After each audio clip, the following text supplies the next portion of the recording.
Hello all, welcome to WFHR's Rapids Report for this June 2nd, 2025. I have your host James here. We're being joined today by some of our favorite people. We have the Historic Point Basse with us. We have Larry and Joanie with us. And I'll let you guys take over the conversation in a moment. But right away, I want to tell you how much I appreciate you being here and appreciate all the work that you and the great team over there at the Historic Point Basse does, keeping history alive. Really do appreciate all the work and the effort put in by you guys and the volunteers and everybody. Got some really fun events coming up that we're going to touch on. First off, I did want to mention the blacksmithing class that is happening Friday, June 6th. This is just a couple of days away, and it'll be at the Historic Point Basse. The blacksmith shop was reservation only. It does sound like the morning classes are covered, but you do have another opportunity a little bit later. You're going to want to call ahead to find out if you're able to attend that, if you're able to, sign up. But I do like to bring it up just in case, even if it is all booked up, there's always next year. And, something to mark on the calendar, something to keep in mind for next year if you're not able to. But it's a fun event, Larry. I know one that you guys really enjoy over there. Yeah, it's a Pioneer Fest, and it's a 2-day event, June 7th and 8th, starting at 10 o'clock, goes till 5 on the 7th, which is Saturday, and then 10 to 4 on Sunday. It's one of our larger events, so we usually have a lot of repeat people that come year after year and stuff, but we have a lot of good exhibitors, as well as our normal staff that's there, manning all our facilities that we have, or all of our buildings. All of us that work there are volunteers, and but we really enjoy being there. Yeah. But during the event, we also have a lot of exhibitors that are there doing different things, and some of the examples that we have is soap making. We have a lady that does make soap right at the site there, and so you can learn how to do that. Joanie, that's with me here, she has an event that's called Tea for Two. It's one of my wife's favorite events. It's Tea at Two. Tea at Two, yeah. Joanie, can you tell us a little bit about that event? What do you guys do with that? Well, I am a character out there, so yeah. The character. Yes, I apologize. I am an actor. I should have known better. You're absolutely right. Yes, the character does. Yeah. So my character comes in to visit Mary Wakely, and I bring a little bit of society that she left in New York when they moved out to Wisconsin, and a little bit of the finer things that you don't find in the wilderness, on the river there. But we do serve 3 different flavors of tea and 3 different sweets to complement them. We talk about clothing, relationships, and all kinds of great stuff, and it's always fun. We have a great time. Go ahead, Larry. Excuse me, and is the fashion show going to be before the tea at 2? Yep, we're having a historic fashion show at 1 o'clock, and then the tea is at 2 o'clock. Oh, it's a fun idea. So fashion from the era of that time, and you get to show a little bit of that? Right. Historic Point Basse is a little bit different in that they don't hone in on just one era. It spans different different generations. Yeah. We basically have 3 different time frames out there. One is at the cabin or bunkhouse, cabin or the trading post. That's about the Voyageur era. That's 1600 to early 800s. Then they have the Wakely site, which is the main building that we have there, their home, and that's from about 1840 to 1860. And then we have the schoolhouse, and now we have, it's not finished yet, but we do have the Saratoga Town Hall there, and that's the late 1800s to the early 1900s. So we actually have 3 different time frames. That's actually really nice to clarify. Thank you for that, Larry. I appreciate it. It's a great points, Larry. Again, I appreciate that. So when it comes to that, you'll have the fashion show before, and then the tea. How long have you been doing this, Joanie? Like how? Well, you're going to age me if I tell you. I shouldn't have asked that question. That was a really bad question. I should know better than that. But it's just it's something that I know how popular that this particular part of the event is, and I imagine over the years you've had the opportunity not only to do this but see kids get older doing it that attend every year, which I hadn't thought about that part of it before. That's really cool. That's a very exciting part of it. It's over 20 years we've been doing it. Really? Wow. That's wonderful. I wouldn't have guessed it by looking looking at you. Wouldn't have guessed it. No. I'm trying. But when it comes to that part of it, not only an exciting part of that, but one of the fun things about this event is the demonstrating the history and really getting a chance to not only pay respect to the people that paved the way for us to be here and all, but to be a reminder for the younger generations when it comes to this stuff and being a part of this in a fun way. There is all kinds of other things going on with the event as well. Well, as they say, you only learn through history. Yeah, right. And with that, we have so many other things out there.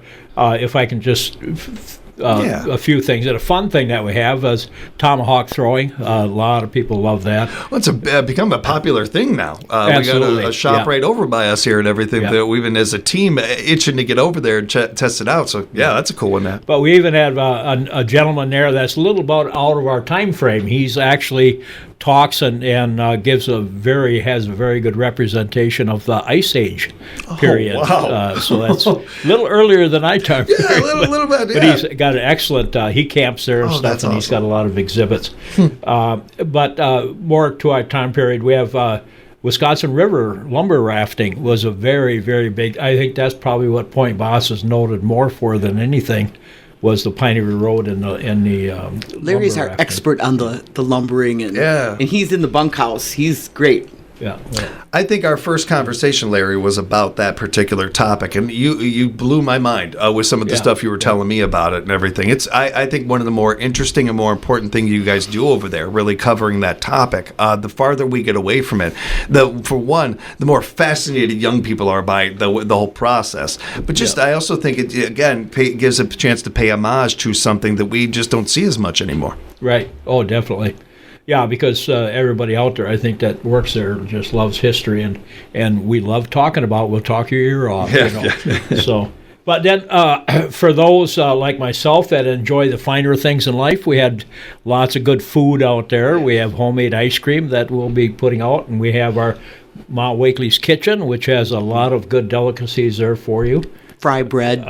Fry bread is one of my favorite ones. Yeah. Some of the crafty things that our vendors will be doing is some snowshoe making. Yeah, We have a gentleman that does that. He's very, very good at it. The spinning and weaving, that we have a lot of that up in the house. Mm-hmm. I don't know if somebody else is doing that. One of the vendors. I'm not positive on that. I'll look into it. that. Well, and then we have a group that comes in from around the Milwaukee area. They're Civil War era, but they are experts. They're the historical timekeepers, and they fried donut holes last year. But they're one of our main participants in our fashion show. Right on. Because they have some fantastic outfits. And they are very knowledgeable. Yeah, they really know their stuff. And that leads us a little bit into our upcoming event in July 26th and 27th is our new Civil War event we're having out there. And I believe the historical timekeepers are coming to that as well. They can't this year. They can't this year. Okay. I know they did the last year, didn't they? I think they did. Yes. They were here. But the soldiers will be there. Oh, right on. Yes, we have both the Federal and the Confederate. We've got infantry, artillery, and cavalry. We have a medic, and there'll be demonstrations and drills and a skirmish in the afternoon for everybody to watch. We'll be shooting off the cannons, and it's fun. It'll be great. We'll have you guys back for that. That'll be in July. Civil War Days will be Saturday, July 26th, 10 to 5, and then July 27th, they'll have another one. We'll have you back. We'll talk more about that then. Right. Yeah. When it comes to the Point Basse Pioneer Festival, any other things you guys wanted to touch on with that event? I know there's so much going on. Did we cover everything? During the day, when I'm not doing tea, I'm going to be doing medicinals. And what they did for medicines and how they were prepared and what they used and things like that, because you didn't have a pharmacy here. Right. Boy, I understand that, but when I love history, so there's times where I'm just reading stuff and just because out of curiosity, and I can't remember exactly what it was, but I was reading into the history of Black River Falls the other day, and I'm going through the article, and they're talking about some of the tragedies and some of the heavy events that happened, like most history does. And in the middle of the article, I'm like, oh my gosh, that's right. Like even I had to be reminded that they can't just go to the CVS or something like that and pick something up. And as common as that is to me, it took me a minute to. That's a really cool idea to bring that into the topic too, isn't that? We also have a gal who makes pies in the. I want to see. It's the Cast Iron Lodge. The. Oh yeah. Cast iron. Yeah, Dutch oven. Dutch oven, yes. over the fire or coals, and she makes pies, and so that's always. But that's our. That's one thing I like to really instill in people is that Historic Point Basse is a living history site, and when you have a living history site, you don't just sit and look at stuff. Right. It's a hands-on. You can go to the 3-bay shed that we have. They have woodworking tools. We have a gentleman that can guide you through the use, and you can actually sit down and use a draw shave. You can go to the kitchen and help out in the kitchen of the house making different things. I'm not sure what they're going to be making this year, but they usually have some tasty treats to hand out that's made right on the wood stove that's there. How many museums can you go there and interact like this? Because that's what you're getting to do here. You're getting it's the opposite of most museums where they're encouraging you to touch things and to do things. You actually sit down in the chairs. You don't just look at them.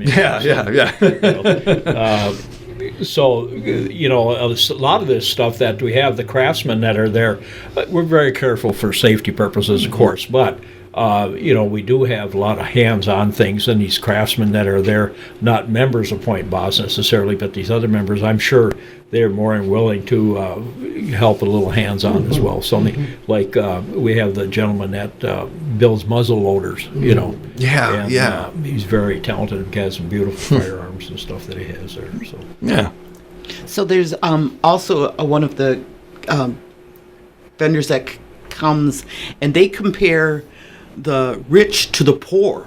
Oh wow! And that was huge. Even more so than today. So that's very interesting as well.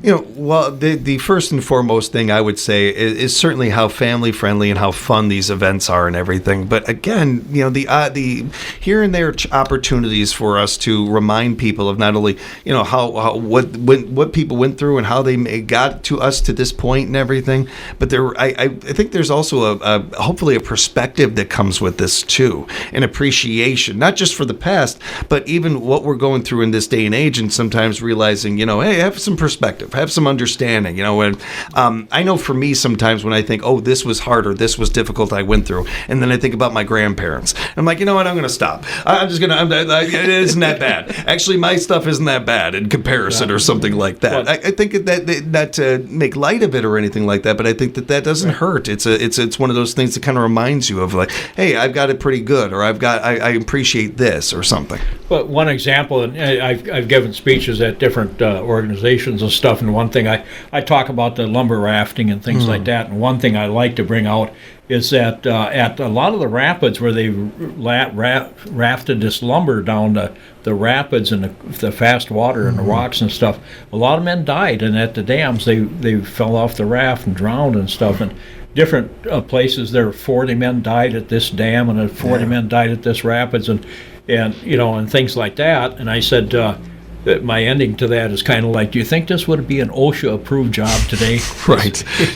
So a little perspective on the past versus today. Yeah. Well, and the amount of things that came from all those times. I like that stuff. That's a great example. It's a great one.